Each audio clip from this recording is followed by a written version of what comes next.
We are democratic socialists. We care all the time. We don't think it's a soft sentiment. We don't think it's wet. We think that care is the essence of strength. And we believe that because we know that strength without care is savage and brutal and selfish. Strength with care is compassion, the practical action that is needed to help people lift themselves to their full stature. That's real care. It's not soft or weak. It's tough and strong. But where do we get that strength to provide that care? Do we wait for some stroke of good fortune, some benign giant, some socially conscious Samson to come along and pick up the wretch of the earth? Of course we don't. We cooperate. We collect together. We coordinate so that everyone can contribute and everyone can benefit. Everyone has responsibilities. Everyone has rights. That is how we put care into action. That is how we make the weak strong. That is how we lift the needy. That is how we make the sick whole. That is how we give talent the chance to flourish. That is how we turn the unemployed claimant into the working contributor. We do it together. It's called collective strength, collective care. And its whole purpose is individual freedom. When we speak of collective strength and collective freedom collectively achieved, we are not fulfilling that nightmare that Mrs. Thatcher tries to paint and all her predecessors have tried to saddle us with. We're not talking about uniformity. We're not talking about regimentation. We're not talking about conformity. That's their creed. The uniformity of the dole queue, the regimentation of the unemployed young and their compulsory work schemes, the conformity of people who will work in conditions and take orders and accept pay because of mass unemployment that they would laugh at in a free society with full employment. That kind of freedom for the individual, that kind of liberty can't be secured by most of the people for most of the time if they're just left to themselves, isolated, stranded, with their whole life chances dependent upon luck. Why am I the first Kinnock in 1,000 generations to be able to get to university? Huh? Why is Glenys, my wife, the first woman in her family in 1,000 generations to be able to get to university? Was it because all of our predecessors were thick? Did they lack talent?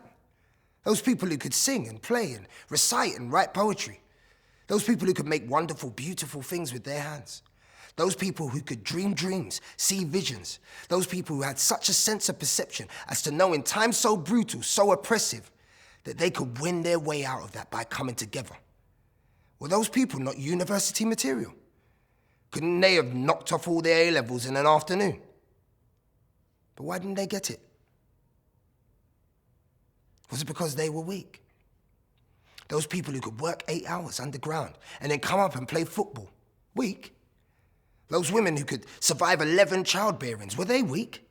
Those people who could stand with their backs and their legs straight and face the people who had control over their lives, the ones who owned their workplaces and tried to own them and tell them, no, I won't take your orders. Were they weak? Does anybody really think that they didn't get what we had because they didn't have the talent or the strength or the endurance or the commitment? Of course not. It was because there was no platform upon which they could stand. No arrangement for their neighbors to subscribe to their welfare. No method by which the communities could translate their desires for those individuals into provision for those individuals. And now, Mrs. Thatcher, by dint of privatization and means tests and deprivation and division, wants to nudge us back into the situation where everybody can either stand on their own 2 feet or live on their knees. She parades her visions and values, and we choose to contest them as people with roots in this country, with a future only in this country, with pride in this country. People who know that if we are to have and sustain real individual liberty in this country, it requires the collective effort of the whole community. I think of the youngsters I meet, 3, 4, 5 years out of school, never had a job, and they say to me, do you think we'll ever work? They live in a free country, but they do not feel free. I think of the 55-year-old woman I meet who is waiting to go into hospital, her whole existence clouded by pain. She lives in a free country, but she does not feel free. I think of the young couple, 2 years married, living in mum and dad's front room because they can't get a home. And they ask, will we ever get a home of our own? They live in a free country, but they do not feel free. And I think of the old couple who spend months of the winter afraid to turn up the heating, who stay at home because they are afraid to go out after dark, whose lives are turned into a crisis by the need to buy a pair of shoes.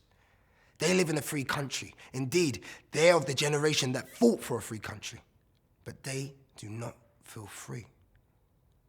How can they and millions like them have their individual freedom if there is no collective provision? How can they have strength if they do not have care? Now they cannot have either, because they are locked out of being able to discharge responsibilities just as surely as they are locked out of being able to exercise rights.